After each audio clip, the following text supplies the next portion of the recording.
Salve galera, tudo certinho com vocês?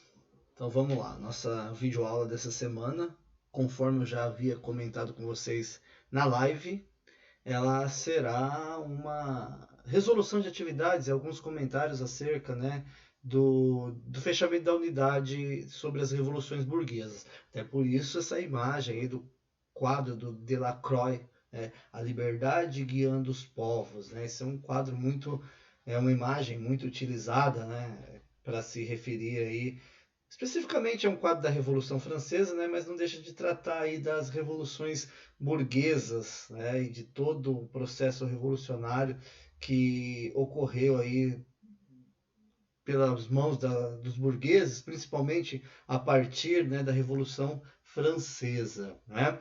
Mas antes disso, né, deixa o professor aparecer para vocês aqui no cantinho lá, tudo bem? Nós estamos aqui, né, para seguir, né, nessas análises de atividades, né, que é a nossa proposta. Mas antes, né, me apareceu uma imagem que eu não poderia deixar de compartilhar com vocês, né? Ela tem relação com os conteúdos estudados, de alguma forma ela tem relação com os conteúdos estudados, mas não deixa de ser também uma hora de descontração, né? Gosto de meme, né? Eu sei que vocês vão falar, nossa, professor, eu gosto de meme, né? Rainha Elizabeth vai ficar muito brava com você. Fica usando muito meme da Rainha Elizabeth. Mas eu achei esse legal, né? É...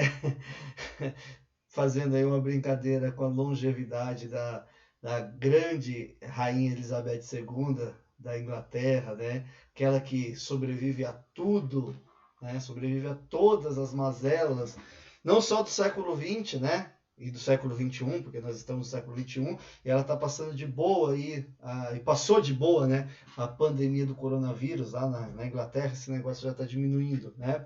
Mas ela também sobreviveu aí à chuva de meteoros que promoveu a extinção dos dinossauros, né? Veja bem, ó, ela deixou esse depoimento para nós aí, ó. Ela conseguiu se esconder, mas o Rex não. Infelizmente o Rex não conseguiu. E aí nós não temos mais esses exemplares, mas ainda bem que nós temos exemplares como a Rainha Elizabeth, né? Deixa de palhaçada, né, professor? Vamos para aquilo que interessa. Tchau, Elizabeth. Até a próxima ou até o próximo meme, né, que aparecer para nós aí. Bom, tchau, Elizabeth. Tá? Galera, a maior parte das nossas atividades ali, elas são atividades de múltipla escolha, né? Então o professor ele vai fazer a leitura, ele vai fazer o comentário dessa atividade para vocês. As atividades discursivas, que ao meu ver aqui a número 2 é uma discursiva, a gente coloca aí o quadro, né, para que eu registre aí a resposta, ou até mesmo, né, vamos mudar essa situação, vamos deixar o quadro aparecendo aí para nós, e aí o professor vai registrando aí todas as respostas depois que nós fizermos as análises, né? Então, começando pela primeira questão, lá na página 43, tá certo? Tá lá para nós assim, ó. Acompanhe, coloque teu material do lado aí, o professor vai lendo e vocês vão acompanhando. Artigo 5º, né,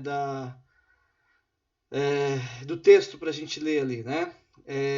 O comércio de mercadorias inglesas é proibido e qualquer mercadoria pertencente à Inglaterra ou proveniente de suas fábricas e de suas colônias é declarada boa presa. Artigo 7º. Nenhuma embarcação vinda diretamente da Inglaterra ou de suas colônias inglesas ou lá tendo estado desde a publicação do presente decreto será recebido em porto algum. Artigo 8º. Qualquer embarcação que, por meio de uma declaração, transgredir a disposição acima, será apresada e o navio e sua carga serão confiscados como se fossem propriedade inglesa. Então, são artigos do bloqueio continental, decretado pelo imperador da França em 1806, estamos falando aqui do Napoleão Bonaparte, a gente vai estudar aí o bloqueio continental ainda, apesar de a gente ter terminado a nossa aula, né, falando sobre o início da era napoleônica, mas o professor vai voltar falando sobre o Império do Napoleão para vocês também, tá? permitem notar a disposição francesa do quê? Né? A gente tem que ver que através do bloqueio continental a França ela tinha um desejo, né? Que era dificultar o acesso das mercadorias inglesas no mercado europeu, pois a França pretendia aí ter o monopólio do mercado europeu para ampliar as suas receitas, né? E ter uma prosperidade econômica. Só que tinha um entrave. Quem que era o entrave? A Inglaterra, né? Porque a Inglaterra ela era superior tecnicamente na produção, tá? E fazia com que a França tivesse que usar de algum artifício para poder desbancar essa superioridade de produção da Inglaterra. E o que a França tinha de melhor nesse período aí? O poder militar, né? Então usar a força militar aí para frear o crescimento inglês. Então, das alternativas que nós temos ali, eu vou partir já direto para a alternativa que é correta, até para a gente não se alongar tanto aqui nessas análises, né? A alternativa correta ali é a letra E, tá? Debilitar economicamente a Inglaterra, então, em processo de industrialização, limitando seu comércio com o restante da Europa. Partimos para a número 2. A número 2 está para nós assim, ó. Na Inglaterra, por volta de 1640, a monarquia dos Stuart era incapaz de continuar governando de maneira tradicional. Entre as forças sociais que não podiam mais ser contidas no velho quadro político estavam aqueles que queriam obter dinheiro, como também aqueles que queriam adorar a Deus, seguindo apenas suas próprias consciências, o que os levou a desafiar as instituições de uma sociedade hierarquicamente estratificada.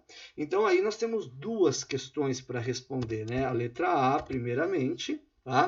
Que diz assim para nós, ó, conforme o texto, que valores se contrapunham à forma de governo tradicional na Inglaterra no século XVII? Os valores da burguesia, né?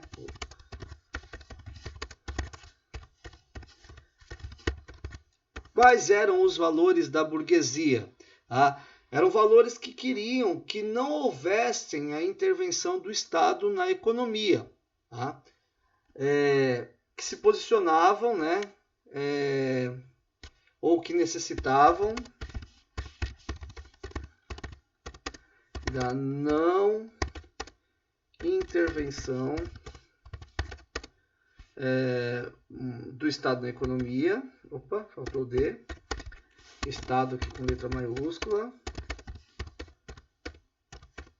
Quais eram os valores que se contrapunham? Então tinha um outro valor. Tinha o pensamento da burguesia e o pensamento de quem? O pensamento dos puritanos. Então os valores puritanos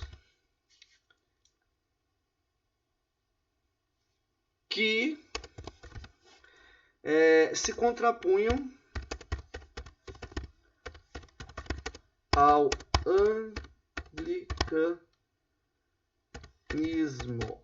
Ou seja, na verdade, né, tanto os valores da burguesia quanto os valores puritanos fazem parte do mesmo grupo. Então, qual que era a contraposição? Era a burguesia não querendo a intervenção do Estado na economia e essa mesma burguesia com valores puritanos se opondo ao pensamento do anglicanismo, que não deixa de ser uma vertente aí do catolicismo, tá? Bom, agora é a letra B, né? Opa, o B tem que ser maiúsculo, para ficar bonito, né? Quais foram as consequências da Revolução Inglesa para o quadro político do país? Moleza essa, né? Colocou um fim no absolutismo e deu início ao sistema de governo de uma monarquia constitucional, com ampla participação do parlamento. Vamos fechar aqui com a máxima? O rei reina, vírgula, mas não governa. É a máxima da Revolução Gloriosa. Ponto nessa daqui e partiu para a 3. Tinha que vir para cá um negocinho, mas não veio. Vai ficar desse jeito mesmo, tá bom, galera? A 3 para nós está assim, ó. Durante o século XVII, mais precisamente entre 1640 e 1688, a Inglaterra foi abalada por um processo revolucionário de grandes proporções. Processo revolucionário que assinalou a superação, em definitivo, do modo de produção feudal, do antigo regime e de suas instituições, possibilitando o advento de uma sociedade burguesa e a emergência da produção capitalista no país.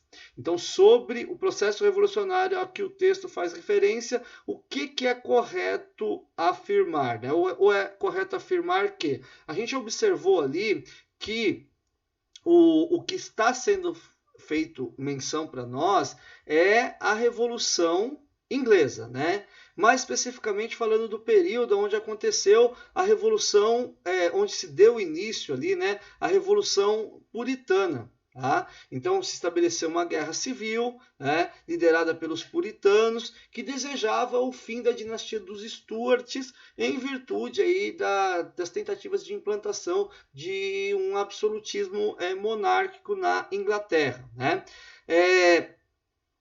Os grupos religiosos eles acabaram fazendo parte desse movimento aí, se opondo algumas vezes a essa postura radical dos puritanos. Então a Revolução Inglesa ela foi uma revolução política, mas ela também teve uma disputa religiosa que aconteceu nela. Tá? Então o que é correto afirmar aí? Nessa questão, nós temos 3 alternativas que podem ser assinaladas como correta. O professor vai colocar elas aqui para vocês. Então seria a alternativa B, tá?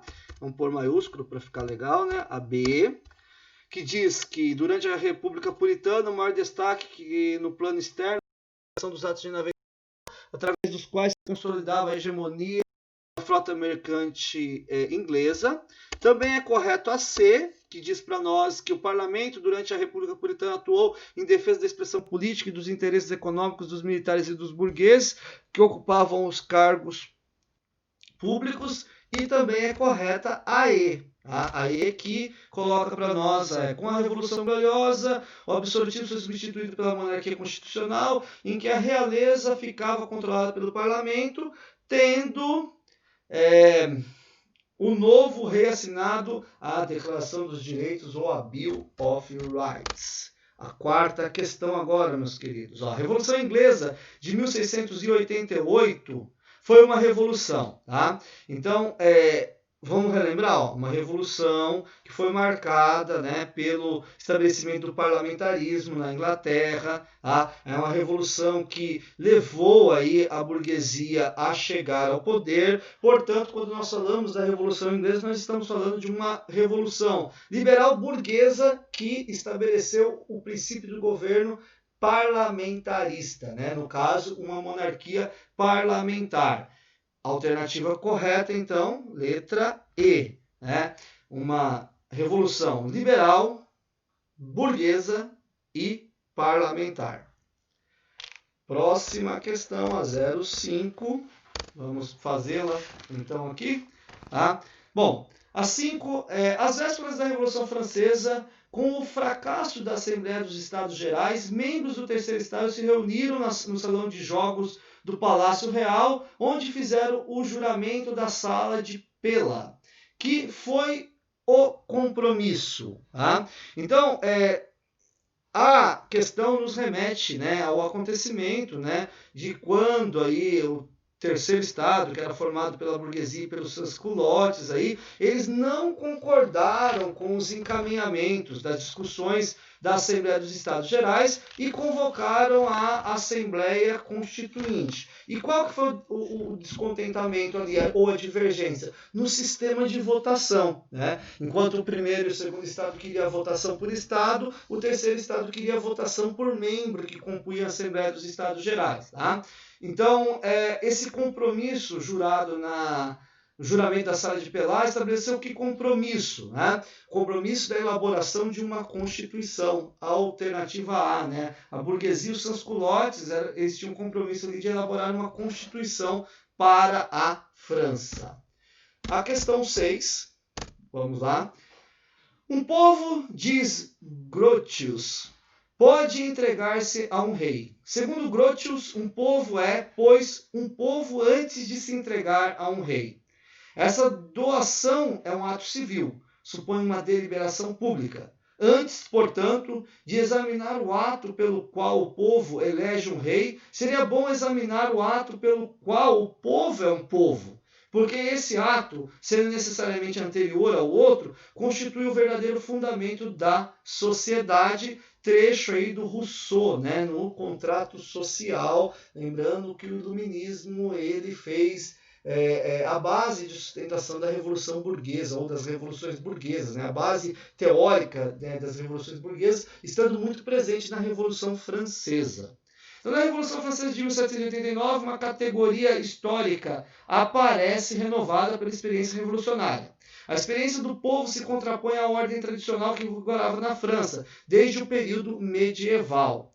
Cenário alternativa em cuja afirmação se expressa corretamente o papel das classes populares no movimento revolucionário francês do século XVIII. Então, o movimento revolucionário que aconteceu na França no século XVIII, ele trouxe a ideia de nação para os franceses, que se contrapunha à organização tradicional, né, dos estados ou dos estamentos, né? Então, nesse caso, quando a ideia de nação ela veio à tona, o povo era um elemento muito importante, né? E quando a gente fala de povo aí, nós estamos falando dos camponeses, nós estamos falando dos sans-culottes, nós estamos falando da burguesia, ou seja, nós estamos falando do terceiro estado, né?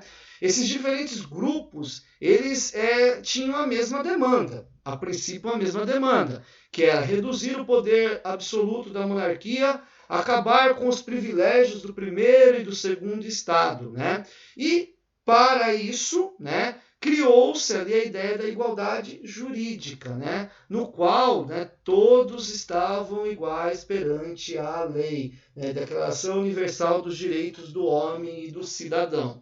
A alternativa aí que nós devemos assinalar, então, nessa questão é a letra D. Não havia na França uma única categoria configurada como um povo. O mosaico social da França pré-revolucionária uniu, por ocasião da convocação dos Estados Gerais, grupos sociais muito diferenciados que iniciaram um projeto nacional de oposição aos abusos fiscais da monarquia. Porque camponês era diferente de sans-culotte, que era diferente de burguês, né? Tinha um modo de vida e uma situação de vida diferenciada. Questão 7, está lá para nós assim, ó.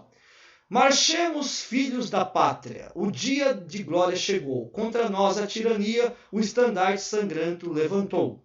Ouvis bramir pelos campos esses ferozes soldados, eles vêm degolar nossos filhos, nossas companheiras.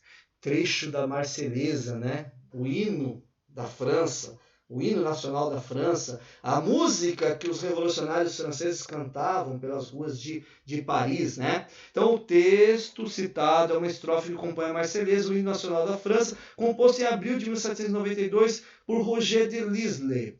Dentro do contexto político-social em que a canção foi composta, os termos tirania e ferozes soldados, respectivamente, indicam, tá? Então, a tirania, ela vai ser a luta que os revolucionários tiveram contra a monarquia, né, dos Bourbon na França, né, e os ferozes soldados, as tropas franco-prussianas que foram chamadas, né, pelo Luís XVI para tentar salvar a monarquia francesa, né? Então, para nós ali a alternativa C é a correta, né? O absolutismo e as tropas franco-prussianas ali, ou austro-prussianas.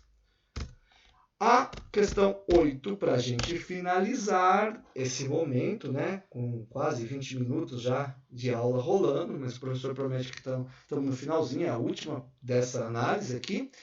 A deflagração da Revolução Francesa em 1789 foi um dos grandes marcos vivenciados pelo processo histórico. Tanto que, durante o processo revolucionário, o diretor de uma publicação vienense escreveu a um amigo: na França começa a brilhar uma luz que beneficiará toda a humanidade. A partir dessa reflexão, podemos depreender que a Revolução Francesa representou. Tá? A gente não tem dúvida, né, que a Revolução Francesa ela representou o momento em que a burguesia se consolidou como classe dominante na economia e também na política, né? Esse processo revolucionário na França ele trouxe essa consolidação. Mas é possível também, né, com base aí nesse enunciado, nesse texto que o professor acabou de ler, a gente pensar, né, que na França começa a brilhar a luz que beneficiará toda a humanidade, significa que teve validade para o mundo todo, né? Aquela data. Ou seja, né, todo o mundo moderno ele se transformou a partir daquilo que aconteceu com a Revolução Francesa. Né? A alternativa correta aí, a que diz para nós, ó, um avanço decisivo no processo de ascensão da burguesia como classe social dominante nos aspectos econômico, social, político e cultural do mundo moderno. Tá? Peço para vocês terem atenção ali na letra C, porque a letra C ela tem que ser observada com cuidado, porque ela pode ser interpretada como correta, se a gente for levar em conta a chegada do Napoleão Bonaparte ao poder e o restabelecimento do Império como uma forma da burguesia almejar uma aura de nobreza. Tá? Mas a afirmação que a gente tem que pensar na França começa a brilhar, é uma afirmação diferente desse aspecto aí da chegada do Napoleão Bonaparte ao poder. Certo, galerinha? Então, ó, tá aí, né, são essas as questões que nós analisamos aí até a página 44, certo? Vamos marcar aí para a gente desenvolver o caderno de atividades ou tirar dúvidas do caderno de atividades, tá ok? Finalizando aqui, deixando vocês com a imagem inicial que o professor havia colocado na tela, aí o quadro do Delacroix, né, a liberdade guiando os povos.